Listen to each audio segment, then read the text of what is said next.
All right, what's up on a Sunday afternoon, evening? I'm here with the Palace of Tears. Hello. All right, Greetings, hello. Thank you for hi. having us.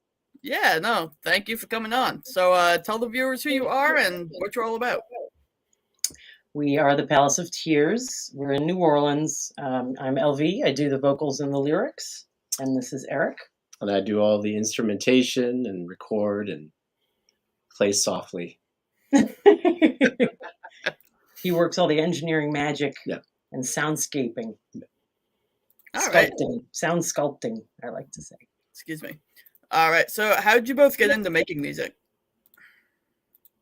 Well, I think I grew up with a very highly musical mom who was one of the first female DJs for a classic rock station in upstate New York.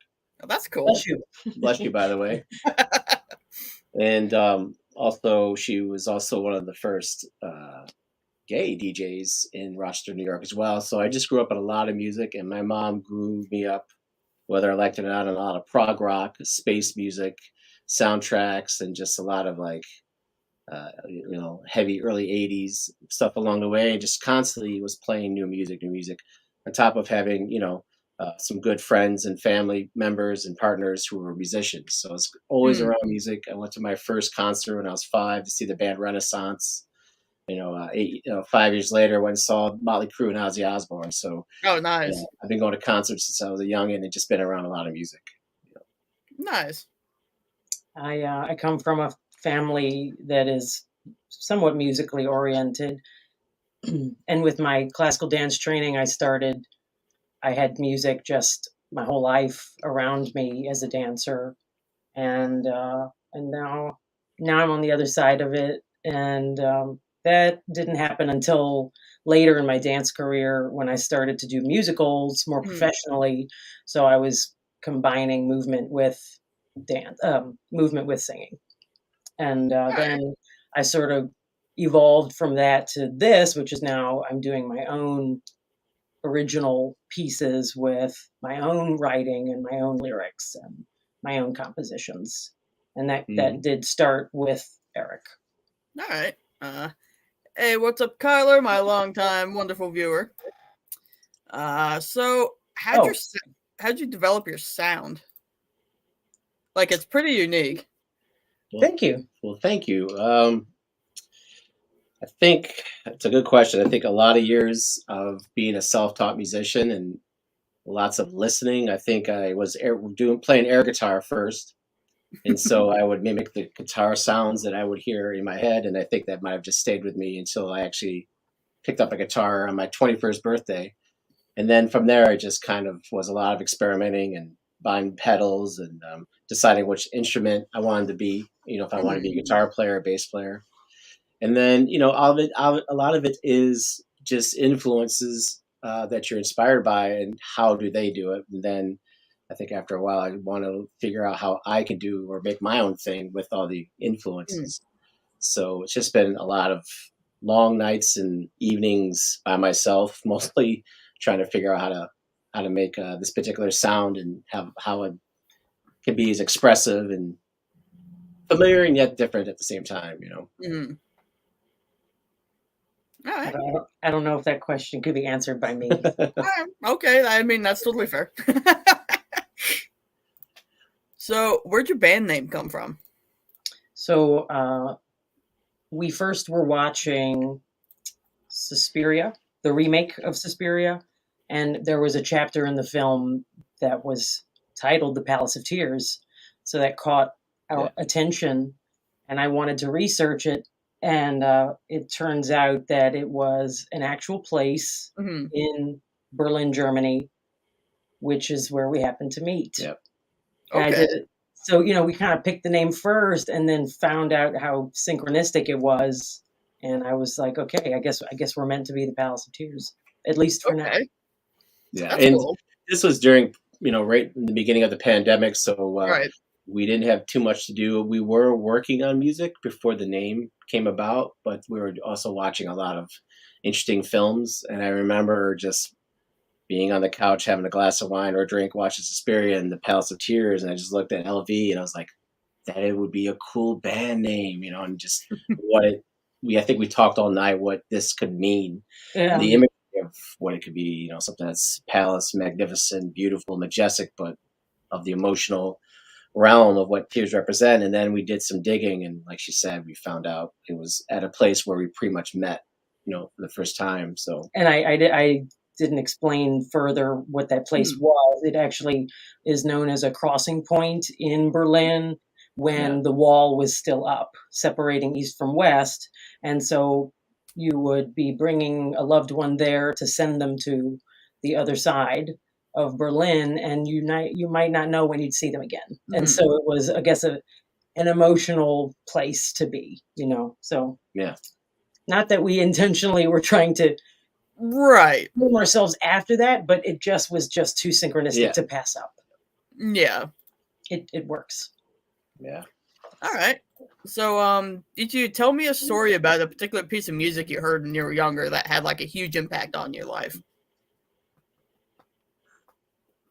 You go There first. you go. Well, I can name three because I think they're important. When I All right. first heard, um, let's see, when I first heard U2 when I was a kid, and I heard this song called Gloria, uh, I was blown away by it. It just was like the most uplifting echo guitar, triumphant Mm-hmm. music I have ever heard. It was extremely atmospheric but driven, and I became obsessed with the band first. The second time was listening to Black Sabbath, uh, and this song called Changes because it was like heavy and dark folk, and it just probably was at the time in my life where I was at. And then already in my brain when I was young, thinking, how can I meld something like U2 with Black Sabbath? I was already thinking about how you can get those moods going in. And then the third was very profound. Was definitely altered in a very strange kind of way. And I heard the song Crushed by Cocktail Twins off of Lonely as an Eyesore at 4AD Comp, which Deck and Dance and Bajas and all that were on. That song literally, I would say, changed my life. It gave me the reason to pick up a guitar. I just thought All right. this band is my life at the moment, at the time. So it really changed just to have this like melancholic mood, but then have like all this space and atmosphere and clarity at the same time. It all just kind Mhm. of inspired me to become a musician, I guess, finally, after all these years. So you said you wanted three. No, Well, that just was me. no. Oh, You can match me yeah. though if Well, you it took want. me. I was like, it's gonna take me a minute to think about that. But I kn- I know I listened to musicals when I was younger. I remember listening to as a dancer. You know, I loved Phantom of the Opera because it was ballet, but it was this dark ballet. It was kind of macabre. Right. So and it did have more operatic singing in it. So I know that definitely was an influence.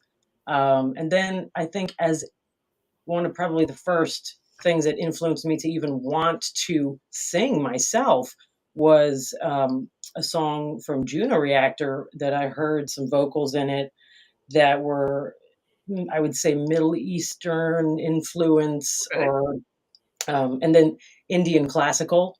I heard, and this kind of voice would just make me cry. It was just so transcendent for me that it moved me to think that if I'm going to use my voice, I want to do Yeah. that. You know, Yeah, that's a good band. yeah. That's awesome. All right. So you have a new video coming later this week, right? Yep. On this, What do you want to tell me about it? Anything? Well, technically, this is like our, yeah, I guess you could say it's the first official music video. So it's been kind of a long time coming. So Mhm. pretty excited.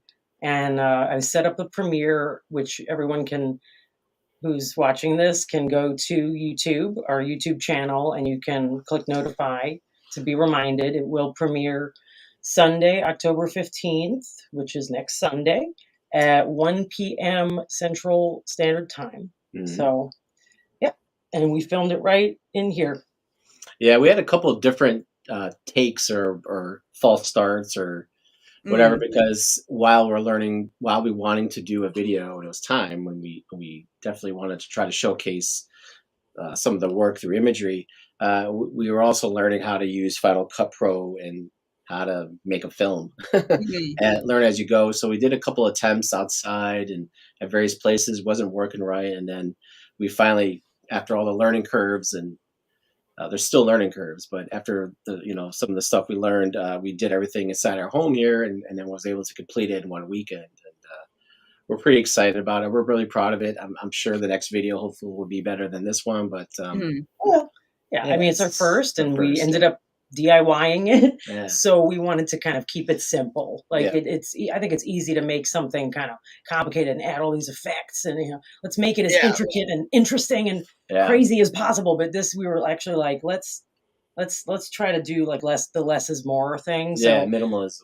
So yeah, it is a little minimal. I understand. I'm self-taught, doing everything pretty yeah, much, and the first like show intro I ever made like 3 years ago. Oh yeah, my god, it was so bad. yeah, Well, we enjoyed your intro. It's yeah. I fun like and it. engaging. So, but yeah, if people want to come check out the premiere, we're trying a bunch of new things for the first Mhm. time. Like there's the live redirect, which I'd like to try to see if we can engage with people just before the premiere. So if anybody's watching this and you want to Yeah, come check that out, we can kind of engage in some live chat before. So, yeah. It also coincides with the song being released that day too. So it's Yep. kind of like a yes, little bit of a double whammy.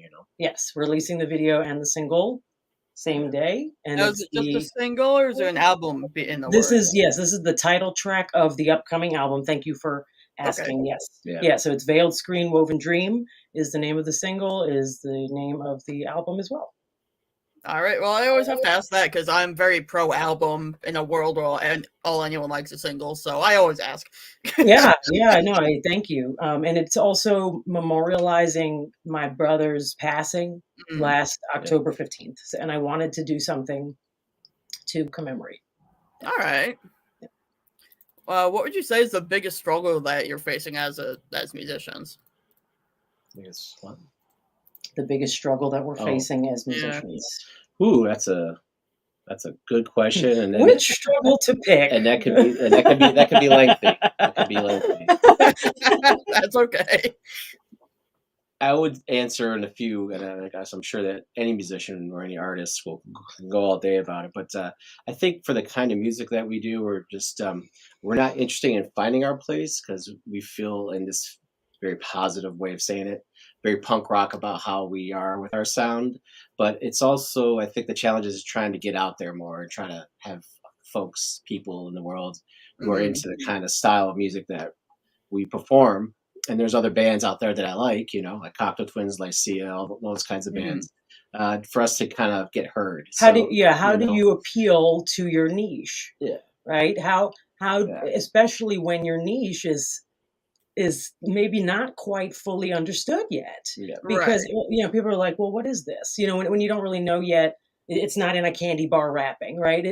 It's not, yeah, instantly packageable, if that makes sense. And so, yeah. how do we find our audience? That's definitely a challenge. And then, And like, you're the like, second thing is, huh? I didn't even want to try to put like a label on your music. It's like dark rock opera thing. My I'll take it. lately, I've been leaning to dark ethereal dream gaze There we because go. That works. the gaze covers that wall of sound shoegaze aspect with Right. the guitar. The Right. dream part, It's very maybe covers the ethereal. chorus guitar effect, Yeah. which is has that ethereal touch of the vocals too. Yeah. And then there is that. How do we redefine what dark is, right? The depth and the mood, I Mhm. guess, and just daring to go there and maybe be a little bit Yeah. have to be okay with yourself. Some people aren't, like, oh, this is getting too intimate and personal. I need something Right. lighter. Yeah. I think a few other challenges are just also trying, I mean, I'm used to in my previous bands booking my own shows. We're also trying to find a team or outsource help Yeah. with booking shows at bands that we want to play with that are a little bit more passing through, I would say bigger name bands of just bands that are familiar. And also just the whole content creating, keeping up with it and the online world. I think that's a huge challenge. And it's a pain in the booty Yeah, sometimes. we've been building a So, team, just like, Mhm. I mean, sure, the music video we like managed, but we knew we were going to need help with a lot of things. Otherwise, I mean, you're trading your time. It's going to take that much longer to produce whatever it is you're trying to do, Right. whether it's the content or the music itself. I mean, we're fortunate enough to have a studio. You're seeing it, half of it anyway, that we can record in. right. So Yeah, I mean, I guess just ending, it's just trying to find the balance so that you actually can make music and art. So it's kind of like you're trying to put all this out there for the world to know or notice, but then you're trying to also make the art too, you know. and stay authentic. Right. Yes. How do you do that and keep it organic and not forced or contrived? Mm. Yeah. All right. So obviously you're, only been out there a few years, a fairly young band, but how many shows have you played so far? That's a good question. I haven't actually kept A count. lot, or I've lost count. I think a lot. I mean, oh, that's good then. I'd say like almost 50, huh? I honestly lost count. I don't even Yeah. know. I've definitely almost been getting in close to 50, I'd say. 40-ish, 50. Yeah, we usually do like 3 times a year a bunch of little mini tours or a pop of shows where like Mm. there's 15 shows and we're taking a break, 15 shows and we're taking a break. So I definitely say, yeah, between the 30 and the 50 realm, we've You, definitely been pretty busy, you know. I mean, there's been gaps since we did start in the pandemic. I like to Right. say we were born in captivity, so now we're out in the wilds. All right. Does like one show in particular really stand out above the others for any reason, or? Most recently, I would say that we finally got to play our first festival, Yeah. and that's also related to things that fell through because of the Mhm. pandemic. So that was something that felt long overdue in a way, because we had been slated or slotted for a few festivals Mhm. a couple of years ago, and that all fell through. And so Dark Castle Fest at Art Sanctuary in Louisville, Kentucky, we feel Mm. was a very important experience to have. It was very memorable. I mean, just being around bands that I personally liked. I mean, Sean over there, Mm. picked a great selection of music. He just had, I think, a great festival as you just get a little bit of everything within this mood. And, Right. he had like some really good gothic rock to like some kind of folky stuff to like good electronic, to a certain point, a really good shoegaze and us. And there's just, and every band was like just awesome to hang around with. And then I also found some new music that I enjoyed and new bands, made new friends, but just being able to perform at such a big, beautiful cathedral-like venue, and then just be well received Yes. was pretty memorable. Yeah, I was going to say we felt received and we felt the love, those heavy flowing seen love. and Right. taken in, all those good things, and by other musicians, not just Yeah. patrons coming from somewhere else. It was like seen by our colleagues. It was a little intense. It was a little too intense in some ways because we get off the show and there's the merch line. We're really banging. It was really crazy, and I got all these musicians coming up to me just saying, "Whoa, it was a good show," all their amazing comments. And I almost felt a little too shy to face the world because it was a pretty intense show, a pretty intense set list we decided to do, and it was like I remember thinking like I just got to push that aside and try to just welcome and receive everyone, So yeah, I'd say it was pretty memorable. Up to date. It's a beautiful venue. It's one of our favorites to perform in. So that was our third time at that venue, but this was with obviously a much bigger group of bands. There's 14 bands or so. It's going to be a good festival. I hope that festival stays around for a long time, and I think it's going to get better and better, and it's going to definitely be one of the good ones in the country. For sure. It's just well run, good people. Yeah, it was a special experience. And then you just have amazing staging, lights, crew. Yeah. Just, I feel very spoiled when I'm there. There's a wonder. Yeah, my theater roots come back and I'm just like, okay, I got this. I can really get into it and enjoy it and all things are there. I can do costume changes, and you Hmm. know, I geek out with it. All right. He does. Have you had any like really bizarre fan interactions? Bizarre what? Fan. Fan Interactions. interactions. Yeah. Sure, I get. Yeah, there's been some moments. Yeah, there's just been the kind of casual person where they kind of walked into something that quote unquote may or not be into the scene. It could all be just like kind of judgmental by looking at someone they're wearing a baseball cap and a shirt and the pants, but really loved what you did, but then are just following you everywhere you go and just kind of like they're just so blown away. And I think this could be in any band by what you did. Like it's almost like they had this life changing religious experience that they're sharing their whole life with you to the point of their traumas and their Mhm. all Yeah. that. Then it gets a little bit like, okay, I have to set a boundary. How do I not be an a hole to you? But like, whoa, like Right. gotta back off here. And then there was one particular incident where it was like the hottest day. We played a show for her birthday, and a friend of ours, another band. It was literally the hottest night, hottest venue I ever played in New Orleans. I mean, I really thought I was gonna truly melt in the ground, like really just truly melt, like in a horror film.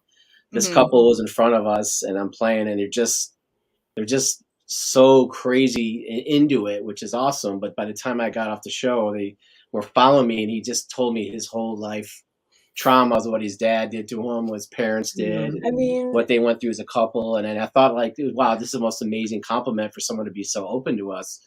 But it was like it kept going throughout the whole night, and Right. it's hard to like find that boundary, you know? yeah, it's well, on one hand, I can say, wow, they felt Yeah, so impacted and vulnerable or yeah, comfortable or opened up, whatever you want to say, to divulge yeah, Hmm. these things. But then on the other hand, it's kind of like, well, wait, you don't really know us yet.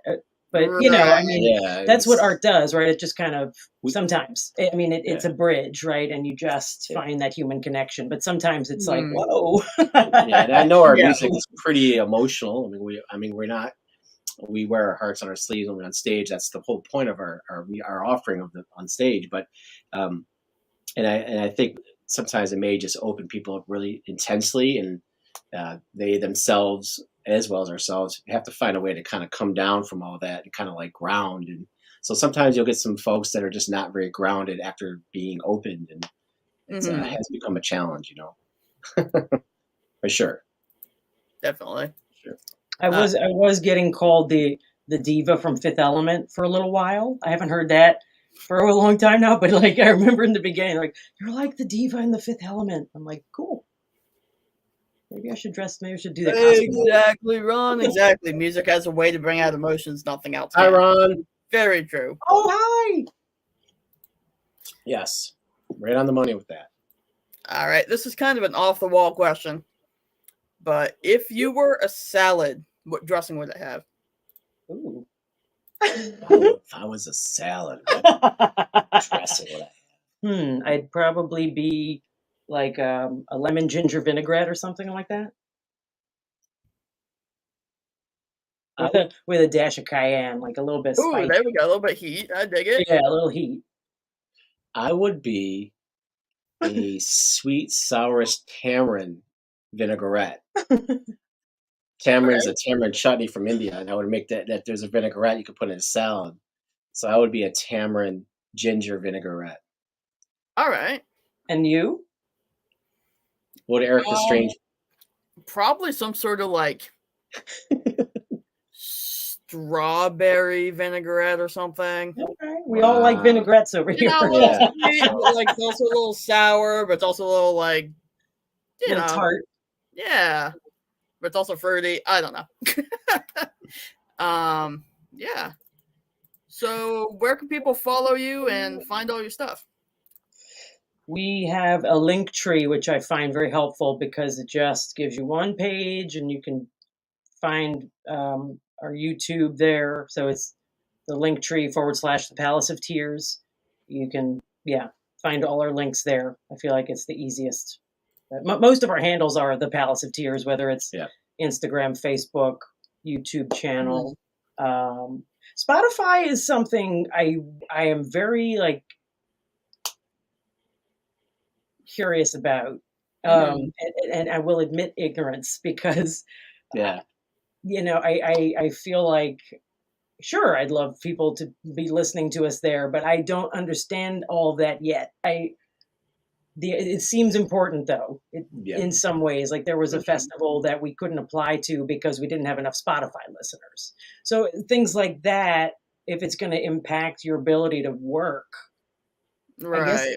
I guess for some people it's an important gauge on your relevance. Yeah. But yeah, if anybody watching this wants to encourage and share Spotify listeners, please, we welcome thee. All right, for sure. Was there anything we haven't touched on that you wanted to talk about? Um, I know I already covered it, kind of, but Kind of. I feel that I will mention again how important this work has been for us because midway through the process, I lost my brother suddenly Mhm. to suicide, and uh, so a lot of the material is inspired by that, and I think it's Mhm. just really important to bring light to it and awareness and to remember, and there's more information about that on our Kickstarter. There's tons of information about what this album really is about, and then I would like to make a mention of some of our upcoming shows. All right. We're going to be performing at the first ever Dark City Fest here in New Orleans, and there's more information about that. Also, there's a link tree for that, and there's going to be almost 30 bands. So that's Nice. exploding. Yeah. So we're very appreciative to be a part of that, Yep. the inaugural. New Orleans And needs its own dark wave goth festival, so it's For about sure. time. So yeah, it's kind of first of its kind. and it's looking pretty tasteful. So It's going to be October 20th, 21st, and 22nd. And then we were going to be performing this Halloween in Austin, Texas at the House of Torment. So Well, that sounds fun. yeah, it should be fun, and Yeah. who knows what else, It'll be our first time in Austin, and I've been wanting to see Austin for a long time, so I'm Mhm. very excited to check out that city. Nice. And we'll be working on we're going to in closing, wrapping up our last song for our upcoming album, and so we're hoping for our album to be out by sometime mid-November, maybe after the new year. We wanted to let the craziness of October pass because I For just sure. didn't want this work to get eclipsed by the Exactly. This or time by of year our is favorite crazy for season. everybody. So Yeah. yeah. Yes, it's October's tough, and now that it's an anniversary month for me, it Mhm. makes it much more interesting. So thank you so much for this time and for having us. Yeah, And no problem.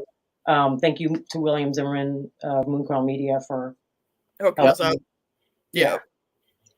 All right. Before we wrap this up, I'm just gonna say on Wednesday I've got a fairly new metal band out there called Bagworm. It should be interesting. They just announced their debut show.